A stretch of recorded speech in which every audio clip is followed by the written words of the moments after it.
Donc moi je suis médecin généraliste addictologue au CEID à Bordeaux et je travaille dans un CARUD et un XAPA, donc sur le même lieu il y a un CARUD et un XAPA, on en a beaucoup parlé ce matin, donc je pense que c'est important. Et je suis également administratrice de la Fédération Addiction en tant que déléguée régionale Nouvelle-Aquitaine et donc référente avec Françoise sur la question des surdoses. Alors sur la question des facteurs de risque de surdose, en fait, donc il y avait un usager, Kevin, Grégory qui a plutôt fait le côté produit et Benjamin qui du coup a parlé du rôle des traitements de substitution et finalement de l'organisation du système de soins. Donc ce que j'ai trouvé très intéressant et je ne pensais pas que ça évoluerait comme ça, c'est que sur la question des surdoses, en fait, on a balayé un peu tout le champ de la réduction des risques en passant par la place de l'usager, la place de la connaissance des produits et le rôle de l'analyse de drogue et également de l'organisation du système de soins par rapport là c'était en particulier sur la place du médical et on sait qu'en addictologie le soin n'est pas uniquement médical mais c'est une prise en charge global, psychomédico-social, mais également de prendre en compte les facteurs de vulnérabilité, donc le contexte, la précarité, l'insertion sociale. Donc voilà, et donc il y avait a priori beaucoup de médecins dans la salle qui se posaient la question du rôle du médecin. Voilà, donc je trouvais ça intéressant que sur cette question des surdoses, en tout cas, ça mette en avant la place de la réduction des risques en addictologie. La question des addictions, c'est une question transversale. C'est une question qui va toucher aussi bien l'aspect social, l'aspect médical, l'aspect psychologique, mais aussi il y a des questions politiques importantes sur, on l'a vu, par rapport à la stigmatisation des usagers, aussi le statut des produits, qui fait que parfois ça peut, c'était sur les surdoses, mais cette stigmatisation et le statut des produits peut justement jouer un rôle important sur les surdoses et sur le fait que les usagers ne peuvent pas parler de leur consommation, n'ont pas forcément d'endroit pour consommer de façon sécure, et ça, Kevin l'a bien montré, et ces facteurs-là font qu'il y a un risque augmenté de surdosage et de décès. Merci. Déjà, je pense que ce qui est fondamental, c'est que justement, tous les gens qui touchent de près ou de loin les addictions. Alors ça va être, on a vu, les centres de pharmacovigilance, les services de réanimation, les usagers, les professionnels d'Exapa Caru, que tout le monde se rencontre pour justement parce que on n'attrape pas tous l'addiction par le même bout. Donc déjà de se rencontrer, de voir les problématiques des uns des autres. Et je pense qu'il est aussi important, c'est la question aussi du plaidoyer, parce qu'on a vu, ne serait-ce que par le programme POP de cet après-midi, qu'il y a des solutions, qu'il y a des choses qui marchent et comment le faire remonter et aussi le faire financer. Et là, c'est le côté politique des choses. Comment mettre cette question-là des surdoses en avant et pas attendre une crise comme il peut y avoir aux États-Unis. Essayer d'être complémentaire, je vais vous parler d'un facteur de risque particulier d'overdose qui est la composition des produits en partant de constats qu'on partage ensemble. J'imagine que les substances non réglementées sont par essence de nature et de pureté inconnue quand on achète des drogues qui sont non contrôlées. On ne sait pas la composition réelle, ni qualitativement, ni quantitativement. Les marchés sont instables dans le temps et l'espace. La littérature scientifique le documente pas mal jusqu'à maintenant, au niveau français, au niveau européen, à minima. Et on peut émettre le postulat que améliorer les connaissances individuelles et collectives liées à la nature exacte des compositions des drogues permettrait de réduire les risques, notamment d'accidents aigus ou d'overdose. Pour faire analyser ces drogues en France aujourd'hui, on a deux réseaux qui existent, qui sont constitués. Le premier réseau historiquement constitué, c'est le réseau Synthèse par l'Observatoire français des drogues et des tendances addictives, qui a un but de veille sanitaire qui vise à documenter les marchés des drogues avec des critères d'inclusion qui sont liés à la veille sanitaire dans tous les produits nouveaux ou rares, les produits qui ont provoqué des effets secondaires atypiques ou graves, ou les produits qui sont non reconnus par les dispositifs de drug checking, les dispositifs de réduction des risques, d'analyse de drogue à visée de réduction des risques. Donc c'est ce deuxième réseau qui est le réseau Analyse ton prod, qui a pour but d'améliorer les connaissances individuelles liées à la composition des drogues. Donc il y a une approche de réduction des risques et pas de critères a priori, si ce n'est que d'être consommateur ou d'être en instance de consommer les substances. Concernant ce deuxième réseau, je vais m'appuyer sur des données issues d'analyses effectuées via des techniques séparatives ou dont la fiabilité a été évaluée en lien avec le laboratoire de toxicologie et de pharmacologie du CHU Raymond Poincaré de Garches. À l'évolution du contenu de la 3-MMC ces dernières années, on voit que quand on achète de la 3-MMC en 2022, statistiquement, on n'a que 40% de chance en Ile-de-France d'acheter réellement de la 3-MMC et à peu près la même statistique concernant la 3-CMC. Donc on a autant de chances d'obtenir son dérivé chloré que la réelle 3-MMC quand on achète de la 3-MMC en 2022 en Ile-de-France. Et les autres catinones ou les autres produits sont aussi présents mais à des taux bien plus faibles. D'une année sur l'autre, ce marché est complètement perturbé. Donc quand on passe de 2022 à 2023, eh ben, le taux d'occurrence de la 3-MMC chute à 20%. Et la 3-MMC augmente, la 2-MMC aussi. L'apparition de la DMBDB, qui est notre catinone qui est plus marquée en 2023 qu'en 2022, et d'autres substances aussi à peu près à hauteur de 10%. Donc on voit bien que d'une année sur l'autre, le marché de la 3-MMC ne ressemble aucunement en fait d'une année sur l'autre, on ne peut pas se dire. Mais quand on regarde la littérature, ben, on se rend compte qu'on a peu de données qui sont disponibles concernant les nouvelles catinones. Quand on regarde du côté du savoir expérientiel dont on a souligné en propos introductif l'importance, on regarde on constate que les doses usuelles peuvent varier d'un facteur 20, donc allant à peu près de 10-15 mg jusqu'à 300 mg voie orale pour certaines catinones. Donc on voit que sur des faibles modifications structurelles d'une molécule à l'autre, ça peut induire des fortes différences d'effet. Et qu'en fait on a une autre substance qui est 10 fois plus potente, c'est un risque évident d'accident aigu. Donc ça c'était pour les catinones. Qu'est-ce qu'on peut voir concernant le cannabis? Je trouvais ça intéressant de vous partager ce point de vue parce que ce n'est pas une substance auquel on pense en premier lieu quand on pense au risque overdose ou accident aigu. Et pourtant, à partir de 2020, on a vu apparaître des cannabinoïdes de synthèse dans des échantillons qui sont présentés comme cannabis. Initialement dans quelques résines, mais après beaucoup, en grande majorité, dans des substances présentées comme herbes de cannabis. Donc on a eu plusieurs cas à Lyon et à Paris, au sein du réseau Analyse ton prod, et on a contribué à une étude européenne qui a recensé environ 300 situations similaires. Donc les accidents étaient principalement neuropsychiatriques, donc avec des hallucinations, des tremblements, des sensations de paralysie transitoire.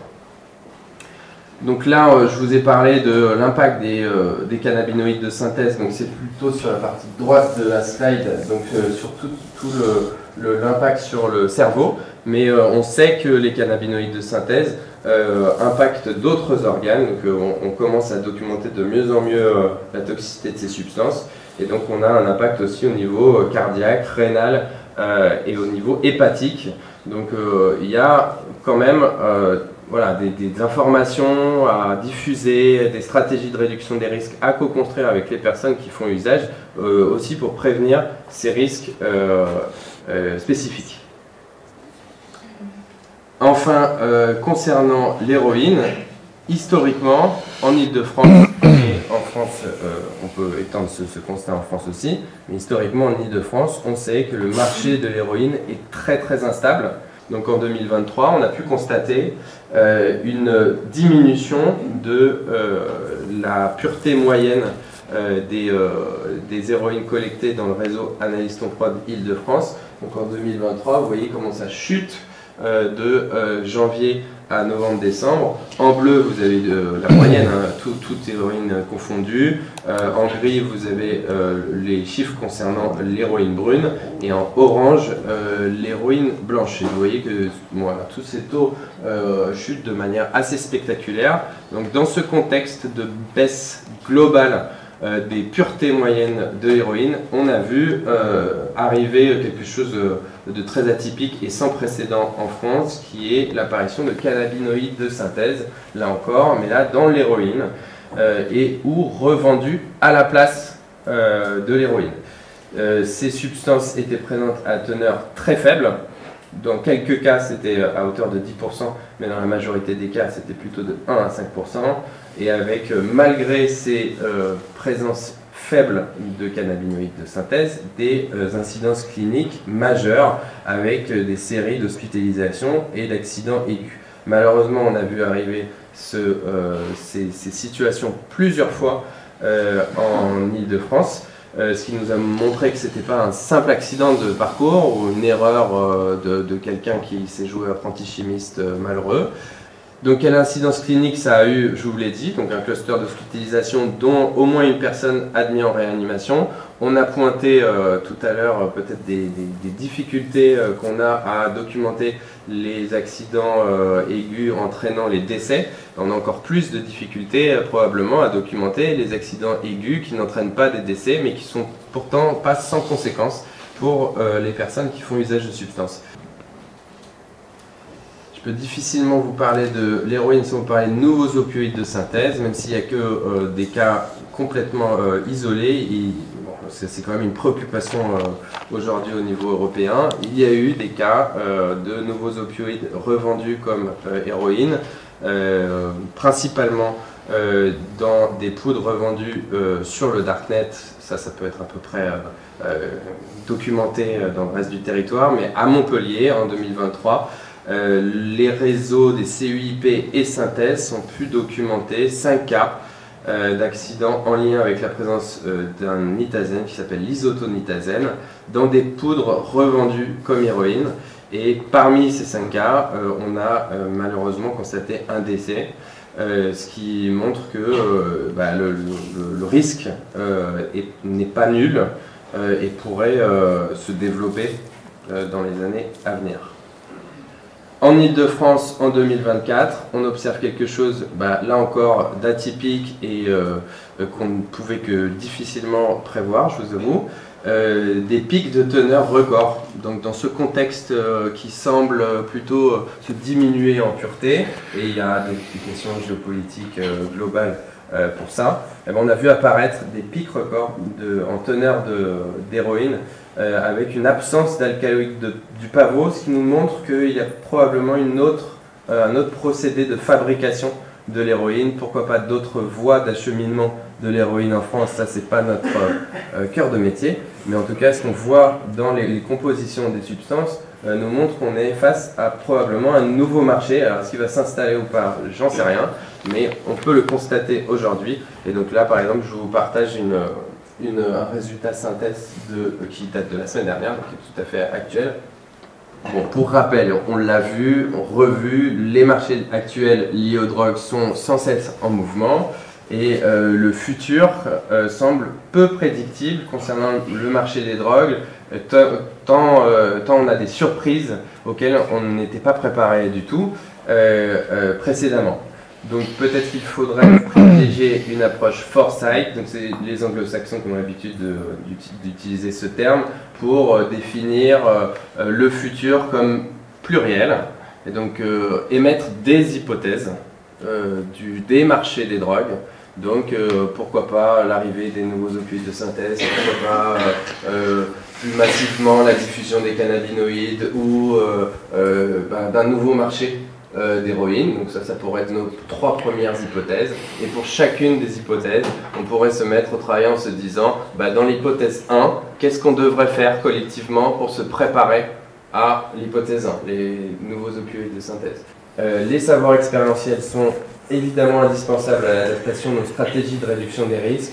Donc vous l'avez vu, j'ai cité plusieurs fois dans cette présentation des savoirs expérientiels pour approximer les doses usuelles qui sont que un des enseignements qu'on peut avoir via l'expérience des personnes.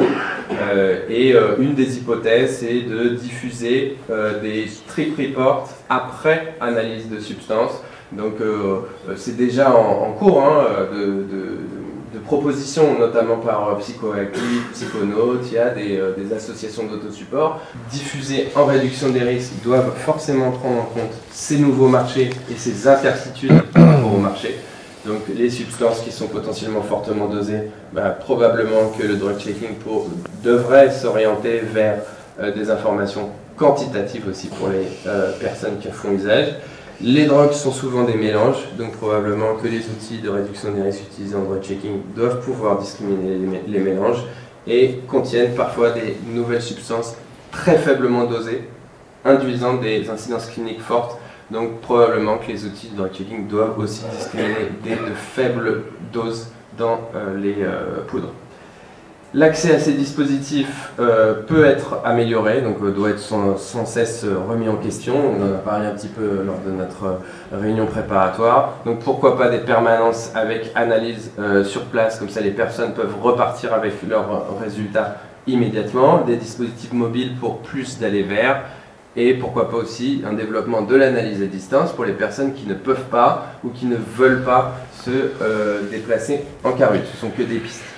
Et enfin, en ouverture, on voit, et on peut émettre des hypothèses, mais on n'a pas forcément des explications précises et objectives aujourd'hui à vous partager. Mais en tout cas, on voit que quand il existe une mobilisation autour de l'analyse de substances, et donc les usagers participent à ça, on voit que l'analyse avant consommation est favorisée par la diffusion de l'analyse de drogue. Donc en Ile-de-France, par exemple, quand on regarde les courbes des analyses avant consommation en fonction des dispositifs, on voit que c'est plutôt en tendance forte à la hausse. Donc les personnes qui font usage de substances, quand on leur donne les moyens, c'est pas une surprise, c'est comme tous les outils de réduction des risques, quand on leur donne les moyens, ils adaptent leur comportement pour prévenir les risques, dont les risques de surdose.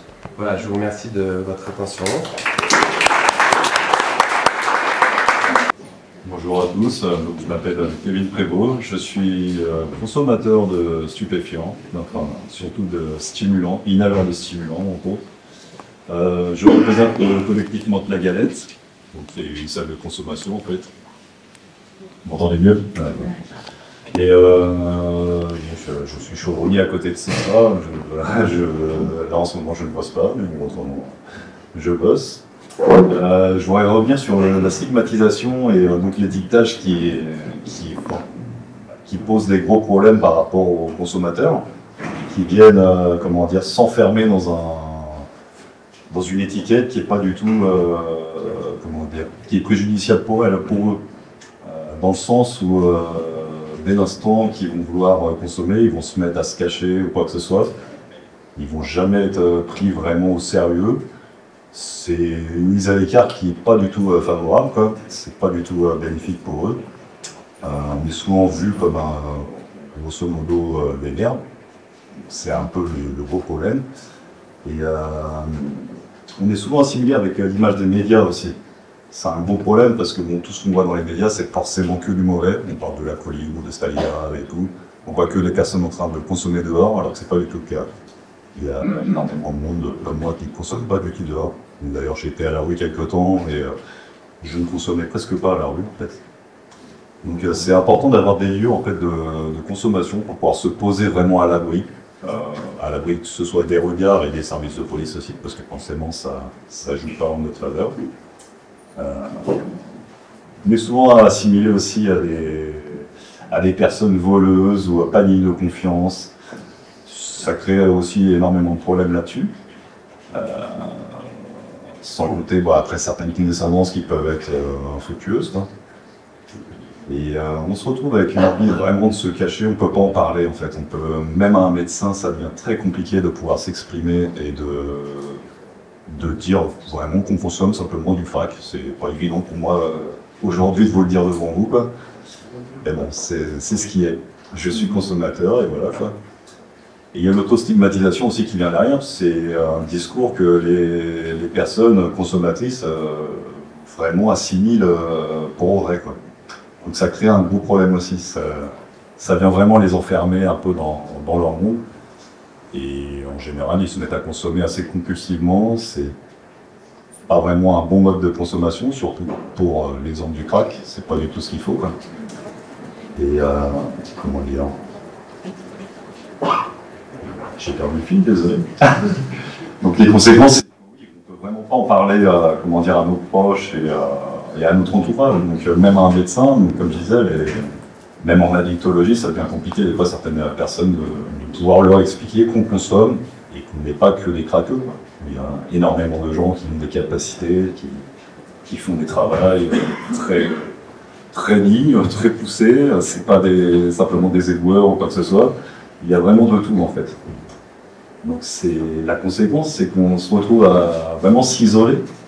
On peut en parler vraiment qu'aux personnes qui sont concernées directement. Indirectement, c'est en général, on n'en parle pas. On ne vient jamais examiner des trucs devant d'autres personnes qui forcément ne vont pas comprendre. Vu ce qui est relayé par les médias, ça crée des gros problèmes. Et le gros problème là-dessus, c'est avec la consommation compulsive, il peut y avoir des gros risques d'OD, quoi. Les overdoses se retrouvent assez souvent justement dans la rue, et là ça crée des gros problèmes. Alors que si c'est une consommation dans une salle qui est relativement tenue, avec des produits propres et voilà, un entourage qui est là pour gérer, je prends l'exemple des Carudes, ça peut faire évoluer les choses, quoi, vraiment. Je pense que c'est un bon moyen pour faire avancer la chose là-dessus. Comment dire, je crois que j'ai fait un peu court. Après, je sais pas trop quoi vous dire là-dessus. C'est vrai que c'est pas évident d'en parler comme ça, d'arriver ici et de dire oui, je consomme du crack et tout. Ça me coûte un peu le sifflet, désolé. Si beaucoup de choses, je vous avoue. Il y aura des questions. Eh bien, écoutez, je passe la parole. J'ai choisi de parler peut-être de quelque chose d'un petit peu plus disruptif. J'espère que ce sera disruptif, parce que l'occasion de ce genre de journée, c'est peut-être aussi de mettre les pieds dans le plat parfois. Et de se demander si parmi les facteurs de risque de surdose, il n'y avait pas aussi des choses qui étaient liées à nos pratiques. Et quand je dis nos pratiques, je vais parler pour moi en tant que médecin, mais ça peut évidemment s'adapter à tout le monde. Je ne suis pas légitime pour parler pour d'autres corps de métier. Et je vais prendre quelques exemples, et notamment, pour commencer, alors quelque chose qui sera peut-être, je pense, assez consensuel, ou en tout cas, je pense que tout le monde sera d'accord pour dire que c'est un vrai sujet de réflexion, c'est les stratégies d'initiation de la méthadone dans l'Exapa notamment. Vous connaissez tous l'adage « start low, go slow » pour la méthadone, qui est qu'il ne faut pas aller vite en augmentant la méthadone, parce que justement, comme c'est un agoniste pur des récepteurs opioïdes, eh ben, on a plus de risques de mettre les patients en surdosage si on augmente très vite. Mais est-ce qu'il n'y a pas quelque chose qui est hypocrite dans ça? Parce qu'en pratique, un usager qui va en XAPA pour arrêter la méthadone, alors on va lui donner 5 mg, et puis le lendemain il revient, et peut-être qu'il aura 10 mg, mais il faut aller trop vite, donc peut-être que ce sera dans 3 jours, etc. On sait très bien tous ce qui se passe en fait. C'est que une personne qui veut arrêter du jour au lendemain des quantités importantes d'héroïne, si elle n'a pas l'équivalent dose de méthadone rapidement, elle va être en manque, et donc elle va aller chercher des substituts, soit de la méthadone de rue, soit d'autres opioïdes, et on sait très bien que c'est ce qui se passe en pratique. Je veux dire, dans quasiment 100% des cas, c'est ce qui se passe. Et donc il y a une espèce de secret partagé ou de tabou partagé entre l'usager et la structure. C'est qu'on laisse la personne aller se fournir son complément au marché noir, et on lui dit « faut pas aller trop vite en augmentant la méthadone », Et donc, quand ça se passe au mieux, il y a cette espèce de compromis tacite où on ne parle pas le moins possible de ce qui est pris au marché noir et on augmente lentement, comme ça on se donne bonne conscience en disant on va lentement, on fait start low, go slow, donc c'est de la réduction des risques parce que quand même il ne faut pas mettre ce brave monsieur ou cette brave dame en surdose. D'accord ? Mais où est la réduction des risques là ? Est-ce que la réduction des risques, c'est de la réduction des risques juridique pour soi-même en disant si je vais trop vite, je vais le mettre en surdose, je risque de le mettre en surdose et je vais avoir une responsabilité, ou est-ce que la réduction des risques, c'est pas d'essayer d'accompagner la personne au plus vite, pour l'équilibrer au plus vite, pour justement limiter les risques qu'elle aille se fournir dans la rue avec des opioïdes sur lesquels elle a aucun conseil, dont on ne connaît pas toujours la composition, et donc qui risquent aussi de multiplier les types de molécules et d'autant plus les risques de surdose. Donc est-ce qu'il n'y a pas vraiment une réflexion profonde à avoir sur ces pratiques et est-ce qu'on a la preuve que le start low go slow c'est on va dire la façon la moins risquée pour les usagers de leur faire arrêter l'héroïne par de la méthadone. D'accord ? C'est pareil, je vais vous prendre une anecdote.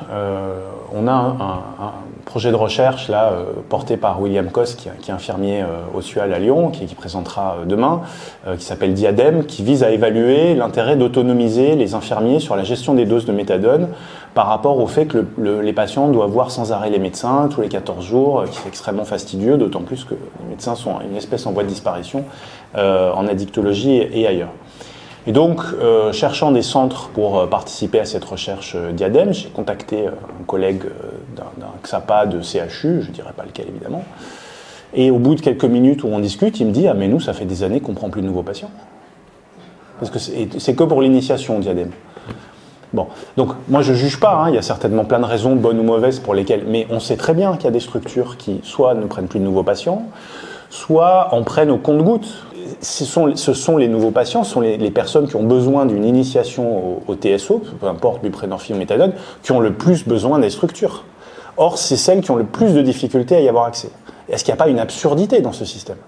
Voilà. Alors encore une fois, je ne jette pas la pierre aux structures, je sais que c'est très compliqué, et parmi les raisons structurelles à ça, est-ce qu'il n'y a pas un problème aussi avec la manière dont nous sommes financés ? Parce qu'il y a des choses qui sont très positives à ce financement par enveloppe, parce qu'on peut faire des soins gratuits, c'est quand même très important, parce qu'on n'a pas le fonctionnement à l'activité comme peuvent l'avoir les hôpitaux, donc ça c'est très important aussi, mais on sait très bien que ce sont des enveloppes qui sont fermées, qui sont en permanence à renégocier avec les ARS, qui ne sont pas indexées sur l'inflation, et donc qui a des coûts de plus en plus importants imposés à nos structures. J'aurais beaucoup à dire sans doute, mais deux points pour terminer. D'abord, je suis très sensible à ce dont a parlé Bénédicte Delmas là ce matin, et notamment sur la question de faire sauter les lignes entre Carud et XAPA. D'accord ? On a aussi une histoire idéologique les uns et les autres. Moi, je n'ai pas une vision blanche et noire, mais l'addictologie, c'est une discipline qui est issue de la fusion de plein de courants. On a connu la fusion de l'alcoolologie, où alors là, la question de la réduction des risques a été quand même un peu longue à s'imposer, mais elle a fini par s'imposer. La tabacologie, il y a encore du boulot à mon avis, même si ça change. Donc je pense que maintenant, il n'y a plus de débat au sein de la communauté addictologique. Tout le monde est convaincu qu'il faut être pragmatique, et je pense que la réduction des risques, ce sera une vaste discussion de qu'est-ce que c'est la réduction des risques, mais c'est avant tout un pragmatisme, et à mon avis, il n'y a plus de débat là-dessus. Ceci dit, il reste quand même des traces, je pense, d'idéologie, et notamment, là, il y a certains XAPA ou certaines structures d'addictologie, donc sanitaires, qui ont eu du mal à intégrer le concept de réduction des risques et le pragmatisme, et aussi le fait de se dire que si un patient veut continuer à utiliser des produits, c'est son choix et on doit l'accompagner dans ce choix, et peu importe qu'il ait raison ou qu'il ait tort, c'est lui le patron, donc on doit l'accompagner là-dedans. Inversement, il y a aussi des cas rudes où parfois le fait de dire on va s'intéresser à des personnes qui veulent arrêter les produits, c'est compliqué. Je ne sais pas si vous serez d'accord avec ça, mais moi j'ai déjà eu des remarques il n'y a pas si longtemps en disant nous on est cas rude, les gens qui veulent arrêter, c'est pas notre problème. Oui, mais bon, les personnes sont fluctuantes dans le temps, donc vous savez très bien, des personnes qui à un moment donné veulent arrêter le produit ou réduire le produit, à d'autres moments ne sont pas dans cette démarche-là, et donc on doit être capable de les accompagner de manière un peu longitudinale en fonction des aléas de leur parcours personnel, de leur volonté personnelle. Donc est-ce que parmi les axes de réflexion, il n'y a pas aussi la nécessité de réfléchir à des choses un petit peu plus transversales entre Carud et XAPA. Pareil, on a dit les XAPA font de la réduction des risques, c'est vrai, mais ils en font de manière variable selon la structure. Donc voilà, est-ce que l'avenir, c'est des structures un peu, peut-être pas unifiées, mais en tout cas un peu des passerelles entre ces deux types de structures? Bah, merci. En fait, je suis assez d'accord en fait sur pas mal de points qui ont pu être abordés. Je voulais quand même revenir. Alors, les prescriptions non adaptées, en fait, en XAPA, je suis d'accord, c'est une catastrophe. C'est un vrai problème un peu partout, et le non-accès au XAPA aussi. Moi, je voulais revenir sur l'histoire de stigmatisation, en fait, de méconnaissance, stigmatisation des usagers. Ça amène quand même à des choses aussi. C'est-à-dire que ça n'aide pas les relais en médecine de ville, par exemple pour l'XAPA, parce que le nombre de médecins généralistes, par exemple, vont refuser. Oh là, ils nous envoient des tox, c'est pas la peine. Donc voilà, les relais en fait est un des plus gros problèmes en fait autour de la stigmatisation, ça peut être celui-là. L'autre en fait c'est l'interaction médicamenteuse. Difficile quand on parle pas à son médecin, je reviens sur ce que tu disais Kevin, si tu parles pas à ton médecin quand tu vas le voir, etc., de ce que tu peux prendre comme médicament, à partir du moment où tu prends de l'héro, à partir du moment où tu prends des stimulants, en fait il y a plein d'interactions possibles. Et ça c'est inenvisageable aussi pour le médecin, voilà, le médecin peut pas les deviner forcément. Il peut le deviner selon l'allure qu'on peut avoir, mais par rapport à ses représentations à lui. Si on arrive en costard-cravate, en fait, on peut prendre 2 grammes de coke tous les jours, en fait, et la question va pas être posée. Et d'ailleurs, la plupart des médecins généralistes reconnaissent ne pas poser la question. La question, elle se pose aussi en XAPA, d'ailleurs, sur l'alliance thérapeutique, en fait, quand il y a des tests tous les jours qui sont faits à des consommateurs qui, d'ailleurs, vous disent qu'ils ont consommé. Je sais pas, en fait, voilà. Par contre, juste une petite remarque, en fait, sur les histoires de réduction des risques, on est tous d'accord, etc., pour la définir, bah, pas forcément.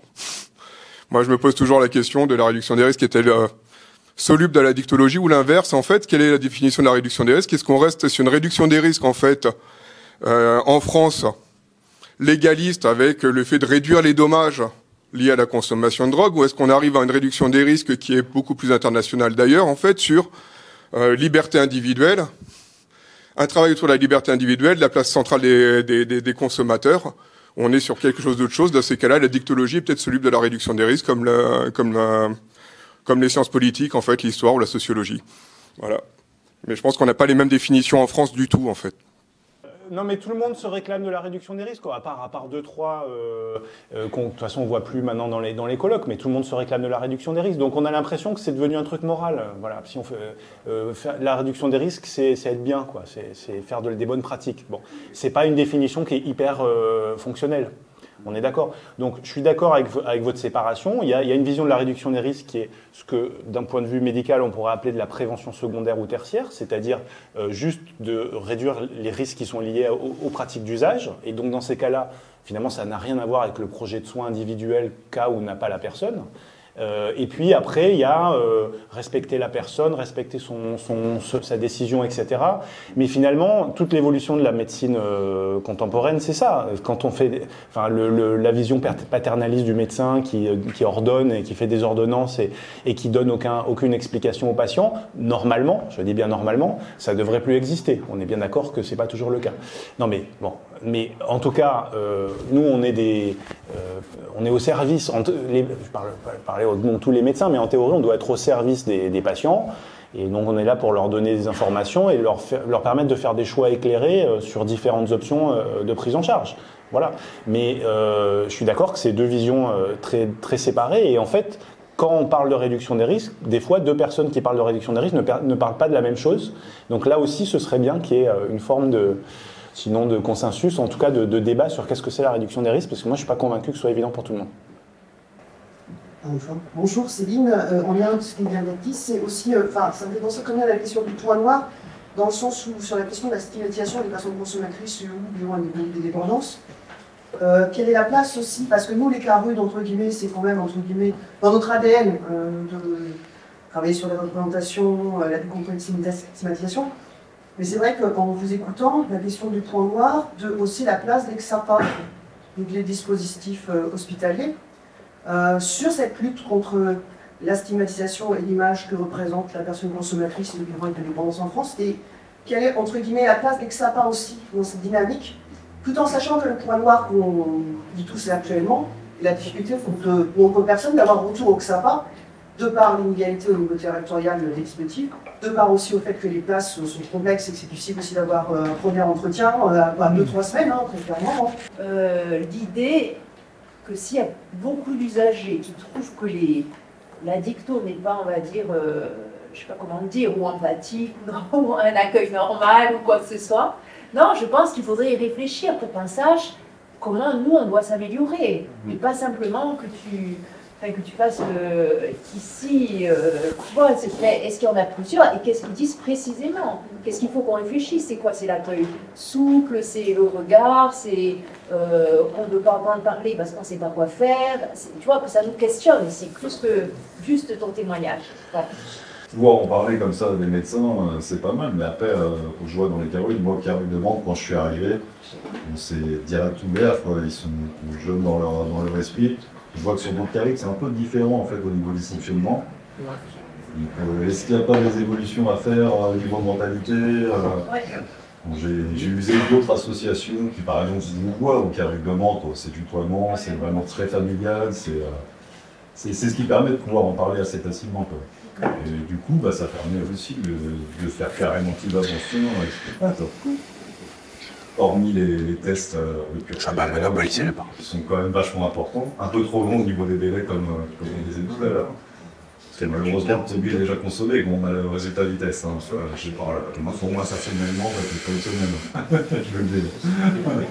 Donc, il y a des évolutions à faire. Après, je pense que niveau communication, comme vous disiez, entre les SAP et les carrues, il y a matière à faire. Je voulais juste dire, Kevin, merci Kevin. Merci d'être là aujourd'hui, merci de faire ça. Je sais c'est quoi, parce que moi aussi je suis une personne avec savoir expérientiel. Je sais le courage que ça demande de faire exactement ce que tu as fait. Donc je te remercie pour ça.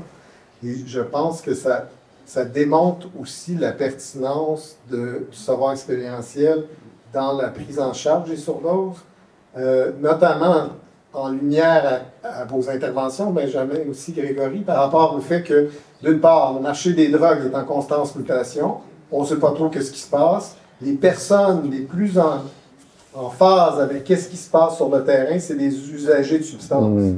Donc, il y a 1000 informations à aller chercher là. Donc, moi, je vous invite à les inclure dans vos structures le plus possible pour avoir ces informations-là. Ça, c'est la première chose. Et de voir aussi la possibilité de les accueillir pour qu'ils puissent être en mesure de dialoguer entre eux. Un des moyens de prévenir les surdoses, c'est via l'information qu'on dispose. Donc, le pouvoir d'agir, en fait, hein, c'est que ça. Donc, c'est d'avoir les moyens nécessaires pour pouvoir agir efficacement. Et ça rejoint ce que tu disais, là, par exemple, moi, je te tutoie, désolé. Donc, on fait ça au Québec. Donc, d'avoir accès parce qu'il va y avoir une prise de risque. En fait, il y a une prise de risque quand on prend notre bagnole, une prise de risque quand on prend l'avion, quand on consomme, il y a une prise de risque. Donc, mais moi, je veux savoir la prise de risque que je vais avoir quand je consomme. Et merci de me donner l'information nécessaire. Et ce n'est pas les médias qui vont m'en la donner. C'est malheureusement, souvent, le système de soins est trop paternaliste, donc je n'ai pas l'information adéquate, quoique ça s'améliore, merci Benjamin de l'avoir noté, mais c'est pas parfait, hein? Donc il y a beaucoup de paternalisme encore dans le soin, je suis désolé. Mais il reste que dans les structures telles que Karine de Kifapar, qui sont plus des services de proximité, il me semblerait que c'est là qu'on devrait avoir l'information. Et pour avoir cette information-là, il faut qu'on aille un dialogue et qu'on puisse en discuter ouvertement. Et c'est ça qui manque souvent, ces espaces de discussion et de dialogue pour le faire. Donc, moi, et moi, je voulais juste rebondir sur ce que tu nous as dit tout à l'heure sur l'ouverture du dialogue. Je pense que c'est vraiment fondamental en réduction des risques. Et ma présentation ne l'illustrait pas.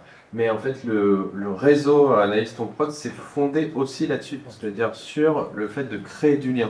Alors oui, certes, il faut utiliser des techniques adaptées au marché des drogues. Oui, certes, il faut dialoguer avec l'OFDT, contribuer à la veille, etc. Mais l'essence même du développement de l'analyse de drogue comme outil de réduction des risques, c'est fondé sur la création de liens initialement, avec de nombreux partenaires historique de réduction des risques. Et c'est un moyen aussi en XAPA de reconnaître les personnes comme usagères de substances. De leur dire, ouais, vous êtes dans un XAPA, mais vous avez aussi la possibilité de faire analyser vos substances.